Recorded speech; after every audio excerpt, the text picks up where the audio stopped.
এই জিনিস এখন দুষ্প্রাপ্য। আমি একাই কেন দেখবো বন্ধুরা, তোমরাও দেখো। দেখো কত মৌমাছি একসাথে, হাজার হাজার মৌমাছি মৌচাক তৈরি করেছে। দেখো গিজগিজ করছে, কত বড়। দেখো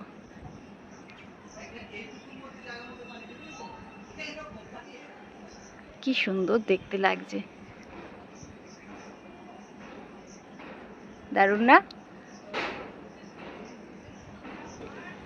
খুব মজার বিষয়, প্রত্যেকবার এই সময়ে ঠিক এরা চলে আসবে আর এই মৌচাকটা তৈরি করবে, আবার চলে যাবে, আবার সিজনে চলে আসবে। কত বড়! বাহ!